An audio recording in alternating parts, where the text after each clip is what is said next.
ಹೊಸಗಿಂತ digital ಸುದ್ದಿವಾಹಿನಿಯ ರೇಷ್ಮೆ ರಾಜನೀತಿ ದೈನಂದಿನ ಸುದ್ದಿ ವಿಶ್ಲೇಷಣೆಯ ವೀಕ್ಷಕ ಮಹನೀಯರೆಲ್ಲರಿಗೂ ನಮಸ್ಕಾರ.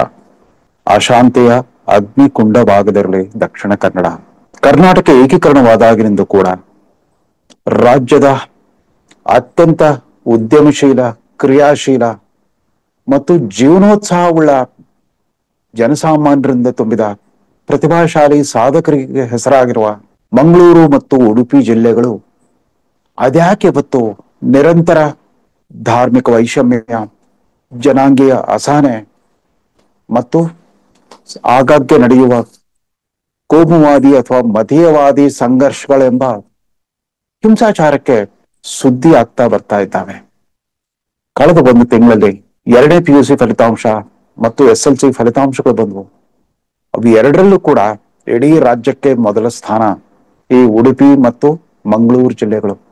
ಅಂದ್ರೆ ಅವಿಭಜಿತ ದಕ್ಷಿಣ ಕನ್ನಡ ಜಿಲ್ಲೆಯ ಇವತ್ತಿಗೂ ಕೂಡ ತನ್ನ ಅತ್ಯುನ್ನತ ಸ್ಥಾನವನ್ನು ಉಳಿಸ್ಕೊಂಡು ಬರ್ತಾನೆ ಇದೆ ಶೈಕ್ಷಣಿಕ ಸಾಧನೆಯಲ್ಲಿ.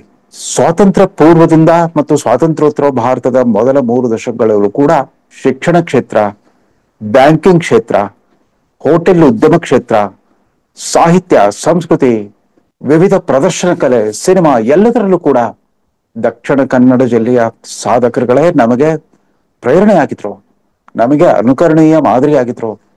ಕನ್ನಡಿಗರು ಎಲ್ರಿಗೂ ಕೂಡ ದಕ್ಷಿಣ ಕನ್ನಡ ಜಿಲ್ಲೆಯ ಆ ನಿರಂತರ ಚಲನಶೀಲತೆ, ಲವಲವಿಕೆ ಮತ್ತು ಮಾಡುವ ಎಲ್ಲ ಕೆಲಸಗಳಲ್ಲೂ ಆ ಅಚ್ಚುಕಟ್ಟದಿಂದ ಬೆರುಗಣ್ಣಿಂದ ನೋಡುವಂತಾಗಿತ್ತು. ಇವತ್ತಿಗೂ ಕೂಡ ಮೂಲ ಸೌಕರ್ಯ ಅಭಿವೃದ್ಧಿಯಲ್ಲಿ ಈ ಉಡುಪಿ ಮತ್ತು ಮಂಗಳೂರು ಜಿಲ್ಲೆಗಳನ್ನು ಮೀರಿಸುವ ಯಾವುದೇ ಜಿಲ್ಲೆ ಇಲ್ಲ ಅಂತ ಕಾಣುತ್ತೆ. ಅದಷ್ಟೇ ಅಲ್ಲ, ಕಡಲ ತೀರಕ್ಕೆ ಹೊಂದಿರುವ ಈ 2 ಜಿಲ್ಲೆಗಳ ಜನ ನಿರಂತರವಾಗಿ 24/7 ಒಂದಿಲ್ಲೊಂದು ಚಟುವಟಿಕೆಯಲ್ಲಿ ನಿರತರಾಗಿರ್ತಾರೆ. ಅದು ಹಿಂದೂ, ಮುಸ್ಲಿಂ, ಕ್ರೈಸ್ತ ಮತ್ತು ಜೈನ್ ಸಮುದಾಯಗಳ ಇತಿಹಾಸ ಪ್ರಸಿದ್ಧ, ಪುರಾಣ ಪ್ರಸಿದ್ಧ ಸ್ಥಾನಗಳಿಗೂ ಹೆಸರಾಗಿರುವ ಸ್ಥಳ. ಅಲ್ಲಿನ ದೇವಸ್ಥಾನಗಳಾಗ್ಲಿ, ಚರ್ಚ್ಗಳಾಗ್ಲಿ, ಮಸೀದಿಗಳಾಗ್ಲಿ, ಜೈನ ಬಸ್ತಿಗಳಾಗ್ಲಿ ಎಲ್ಲವೂ ಕೂಡ ಎಲ್ಲೆಲ್ಲಿ ನೋಡಿದ್ರು ಕೂಡ ಶಿಸ್ತು, ಅಚ್ಚುಕಟ್ಟುತನ ಮತ್ತು ಜನಸಾಮಾನ್ಯ ಸ್ನೇಹಿ ಸೇವೆಗಳಿಗೆ ಹೆಸರುವಾಸಿಯಾಗಿದೆ. ಬಹುಶಃ ಭಾರತದ ಯಾವುದೇ ರಾಜ್ಯದಲ್ಲೂ ಕೂಡ ಧಾರ್ಮಿಕ ಸ್ಥಳಗಳಲ್ಲೂ ಕೂಡ ಆ ತರದ ದಕ್ಷತೆ, ಕರ್ತವ್ಯ ಪರತೆ, ಅಚ್ಚುಕಟ್ಟುತನ ಮತ್ತು ಶಿಸ್ತು ಎಲ್ಲೂ ಕಾಣಿಸ್ತಾ ಇರಬಹುದು. ಅದು ಧರ್ಮಸ್ಥಳವಾಗಿರಲಿ, ಕಾರ್ಕಳವಾಗಿರಲಿ, ಮಂಗಳೂರಿನ ವಿವಿಧ ಕ್ಷೇತ್ರಗಳಾಗಿರ್ಲಿ, ಉಡುಪಿಯ ಮಠಗಳಾಗಿರ್ಲಿ, ಎಲ್ಲೇ ಹೋಗ್ಲಿ, ಅಥವಾ ಸುಬ್ರಹ್ಮಣ್ಯ, ಈ ತರದ ಯಾವುದೇ ಧಾರ್ಮಿಕ ಸ್ಥಳಗಳಲ್ಲೂ ಕೂಡ ಆ ದಕ್ಷಿಣ ಕನ್ನಡ ಜಿಲ್ಲೆಯ ಸಾಂಸ್ಕೃತಿಕ ಶ್ರೇಷ್ಠ ಸೊಗಸುಗಾರಿಕೆಯ ಛಾಪು ಎದ್ದು ಕಾಣ್ತಾ ಇದೆ.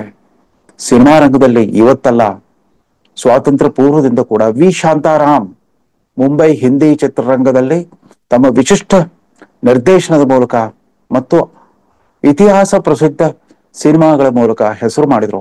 ಅವರ ಜೊತೆಗೇನೆ ದಕ್ಷಿಣ ಮುಂಬೈಗೆ ವಲಸೆ ಹೋದ ಗುರುದತ್ ಪಡುಕೋಣೆ, ಇವತ್ತಿನ ಹೆಸರಾಂತ ಕಲಾವಿದೆ ದೀಪಿಕಾ ಪಡುಕೋಣೆ ಮತ್ತು ಅವರ ತಂದೆ ಪ್ರಕಾಶ್ ಪಡುಕೋಣೆ, ವಿಶ್ವವಿಖ್ಯಾತ ಬ್ಯಾಡ್ಮಿಂಟನ್ ಪಟು, ಅವರ ವಂಶಕ್ಕೆ ಸೇರಿದ ಗುರುದತ್ ಕೂಡ ಆಗಿನ ಕಾಲದ ಬ್ಲ್ಯಾಕ್ ಅಂಡ್ ವೈಟ್ ಸಿನಿಮಾ ಯುಗದಲ್ಲಿ ತಮ್ಮದೇ ಆದ ವಿಶಿಷ್ಟ ನಿರ್ದೇಶನ ಮತ್ತು ಅಭಿನಯದಿಂದ ಹೆಸರುವಾಸಿಯಾಗಿದ್ರು.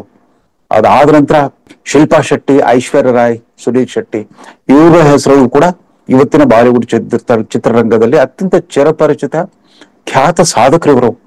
ವಿಶ್ವ ಸುಂದರಿಯಾಗಿದ್ದ ಐಶ್ವರ್ಯ ರಾಯ್ ಮುಂದೆ ಹಿಂದಿ ಚಿತ್ರಕವನ್ನ ಆಳಿದ ರೀತಿ ನಿರಂತರವಾಗಿ ಸುಮಾರು 1.5 ದಶಕಗಳ ಕಾಲ ಅತ್ಯಂತ ಟಾಪ್ ಹೀರೋಯಿನ್ ಅಂತ ಅನಿಸ್ಕೊಂಡಿದ್ರು.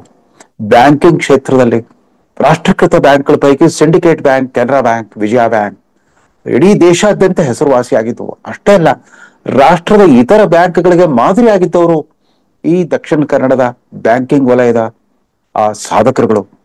ಭಾರತದ ಪ್ರಪ್ರಥಮ ಖಾಸಗಿ ವೈದ್ಯಕೀಯ ಶಿಕ್ಷಣ ಕಾಲೇಜು ಕೂಡ ಆ ಮಣಿಪಾಲ್ನ ಕಸ್ತೂರ್ಬಾ ಮೆಡಿಕಲ್ ಕಾಲೇಜ್ ಮಣಿಪಾಲ್ ಮತ್ತು ಮಂಗಳೂರು ಆ ಕಾಲದಲ್ಲೇ ಗುಣಮಟ್ಟದ ವೈದ್ಯಕೀಯ ಶಿಕ್ಷಣ ಮತ್ತು ಇಂಜಿನಿಯರಿಂಗ್ ಶಿಕ್ಷಣಕ್ಕೆ ಹೆಸರುವಾಸಿಯಾದವು. ಇಡೀ ದೇಶಕ್ಕೆ ಮಾದರಿಯಾಗೋ ರೀತಿಯಲ್ಲಿ ಅವರು ಶಿಕ್ಷಣ ವ್ಯವಸ್ಥೆಯನ್ನು ರೂಪಿಸಿದ್ರು. ಅಷ್ಟೇ ಏಕೆ, ಇವೆರಡು ಜಿಲ್ಲೆಗಳಲ್ಲಿರೋ ಸರ್ಕಾರಿ ಶಾಲೆಗಳು ಕೂಡ ಯಾವುದೇ ಖಾಸಗಿ ಶಾಲೆಗೆ ಕಮ್ಮಿ ಇಲ್ಲದಂತ ಅದ್ಭುತವಾದ 3 ಸೌಕರ್ಯಗಳು ಮತ್ತು ಅತ್ಯುತ್ತಮ ಗುಣಮಟ್ಟದ ಬೋಧನೆ ಕಲಿಕೆಗೆ ಇವತ್ತಿಗೂ ಹೆಸರುವಾಸಿಯಾಗಿವೆ.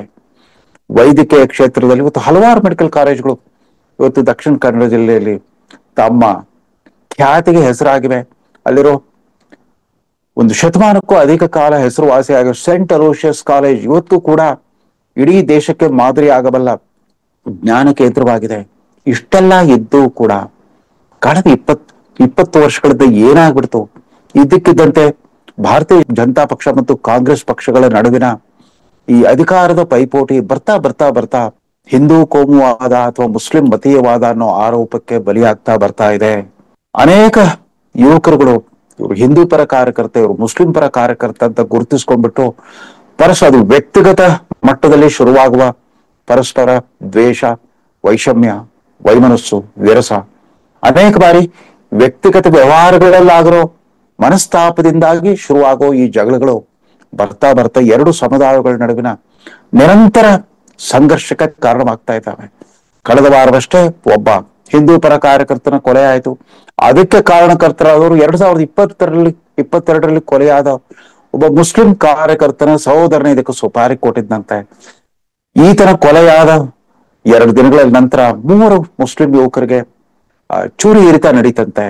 ಇದೇ ಬಗೆಯ ಧರ್ಮಾಧಾರಿತ ಸಂಘರ್ಷ, ಕೋಮುವಾದಿ ಜಗಳ ಮತ್ತು ಈ ಕೊಲೆ, ಚಾಕು ಹಾಕುವುದು, ಗುಂಪು ಸಂಘರ್ಷ ಇವಕ್ಕೆ ಯಾರು ಕೊನೆ ಹೇಳುವವರೇ ಇಲ್ಲದಂತಾಗೋಗ್ತಿದೆ.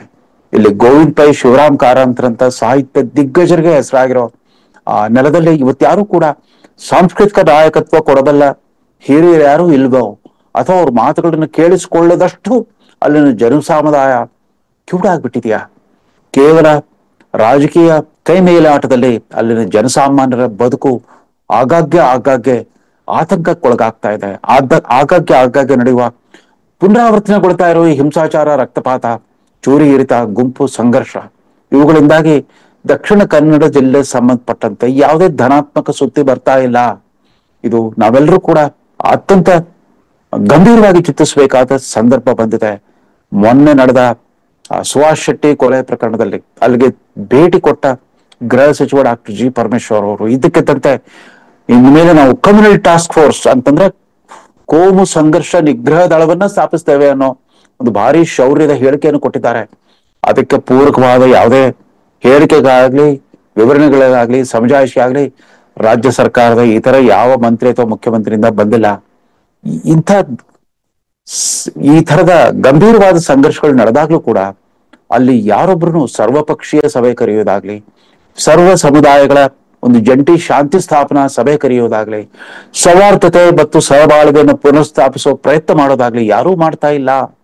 ಇದು ಹೀಗೆ ಬಿಟ್ರೆ ಮಂಗಳೂರು ಮತ್ತು ಉಡುಪಿ ಅಥವಾ ಅವಿಭಜಿತ ದಕ್ಷಿಣ ಕನ್ನಡ ಜಿಲ್ಲೆ ದಕ್ಷಿಣ ಭಾರತದ ಕಾಶ್ಮೀರವಾಗ್ಬಿಡುತ್ತೇನೋ, ಅಥವಾ ಈಶಾನ್ಯ ಪ್ರಾಂತದ ಮಣಿಪುರದಂತೆ ನಿರಂತರ ಜನಾಂಗೀಯ ಸಂಘರ್ಷದ ಒಂದು ಅಖಾಡವಾಗಿಬಿಡುತ್ತೇನೋ ಅನ್ನೋ ಭಯ, ಆತಂಕ ನಮ್ಗೆ ಕಾಡ್ತಾ ಇದೆ.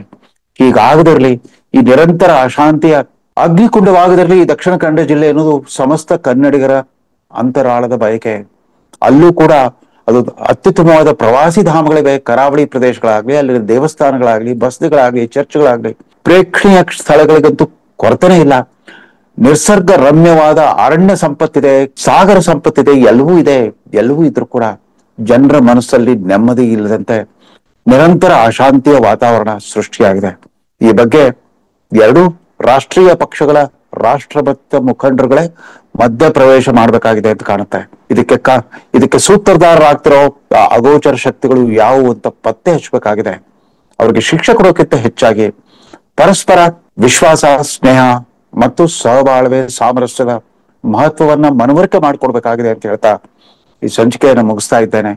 ಮತ್ತೊಮ್ಮೆ ಪುನರುಚ್ಚಾರ ಮಾಡಬೇಕಾಗಿದೆ, ಅಶಾಂತಿಯ ಅಗ್ನಿಕುಂಡವಾಗದಲ್ಲಿ ದಕ್ಷಿಣ ಕನ್ನಡ. ನಮಸ್ಕಾರ.